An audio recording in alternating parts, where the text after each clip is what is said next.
बिहार में होगा मंत्रिमंडल विस्तार। यूजीसी विरोध के बाद कई सवर्ण विधायकों की लॉटरी लग सकती है। जानिए विधायकों के नाम, कौन कौन बन सकता है मंत्री। कैबिनेट विस्तार पर दिखेगा यूजीसी का असर। कईयों के नाम कटेंगे तो कईयों के जुड़ेंगे। कभी भी आ सकती है नए शपथ लेने वाले मंत्रियों की सूची। खरमास बीत गया। लंबे समय से बिहार में मंत्रिमंडल विस्तार की चर्चा चल रही थी। खबरों के अनुसार अब जल्द ही बिहार में नीतीश कैबिनेट का विस्तार हो सकता है। कई मंत्री जल्द ही शपथ लेते हुए दिखाई दे सकते हैं। बिहार सरकार में अभी 10 मंत्रियों के पद खाली हैं। इनमें से 6 सीटें जदयू की तो 4 सीटें भाजपा को मिल सकती हैं। वैसे चर्चा तो यह भी थी कि एक मंत्री पद चिराग पासवान की पार्टी लोक जनशक्ति पार्टी रामविलास को भी मिलने की संभावना है, लेकिन इसके आसार कम ही नजर आ रहे हैं। भाजपा और जदयू के कई विधायकों के नाम पहले से संभावित मंत्रियों की सूची में चल रहे थे, लेकिन यूजीसी अधिनियम आने के बाद जिस प्रकार से सवर्ण और सामान्य जातियों का विरोध भारतीय जनता पार्टी के खिलाफ देखने को मिल रहा है, वैसे में कई सवर्ण विधायकों और विधान पार्षदों की लॉटरी बिहार में लग सकती है और उन्हें मंत्री बनाया जा सकता है। हालांकि राजनीति के जानकारों का यह भी मानना है कि सवर्णों के विरोध का कोई असर भारतीय जनता पार्टी या जनता दल यूनाइटेड की सेहत पर पड़ने वाला नहीं है। सवर्ण भाजपा छोड़कर कहां जाएंगे? कांग्रेस के साथ जाएंगे नहीं, राजद सपा बसपा के साथ सवर्ण जाएंगे नहीं, तो थक हार कर रहना उन्हें भाजपा के साथ ही है। और भारतीय जनता पार्टी भी किसी भी हाल में यूजीसी अधिनियम को वापस लेने के मूड में नहीं है, क्योंकि उन्होंने अगर ऐसा किया तो उसे पिछड़े, अति पिछड़े और दलित वर्ग की नाराजगी झेलनी पड़ सकती है। सवर्णों के मुकाबले दलितों और पिछड़ों की आबादी 4 गुना है।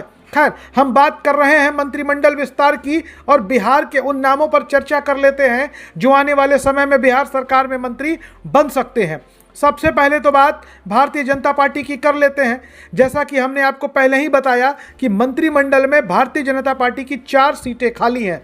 भाजपा की ओर से कुर्मी विधायक के मंत्री बनने की संभावना है। इनमें पूर्व मंत्री कृष्ण कुमार मंटू का नाम सबसे आगे है। हालांकि एक और विधायक अवधेश कुमार के नाम की भी चर्चा है।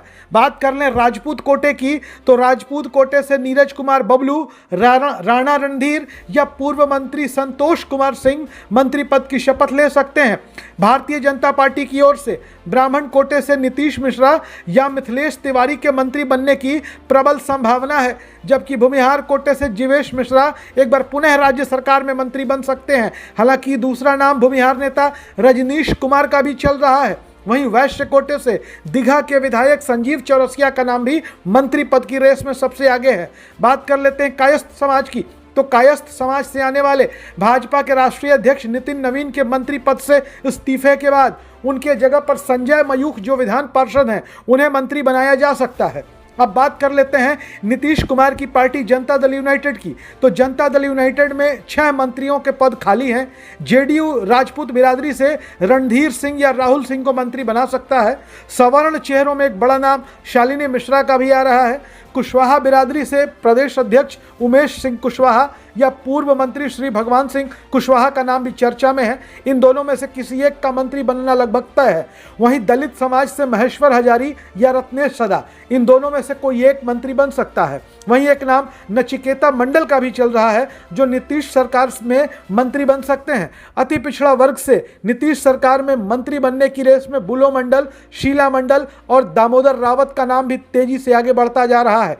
आप इस विषय पर क्या सोचते हैं? बिहार सरकार में किसे मंत्री बनना चाहिए? अपनी राय कमेंट बॉक्स में जरूर लिखें। हमारे चैनल को सब्सक्राइब करना ना भूलें। धन्यवाद।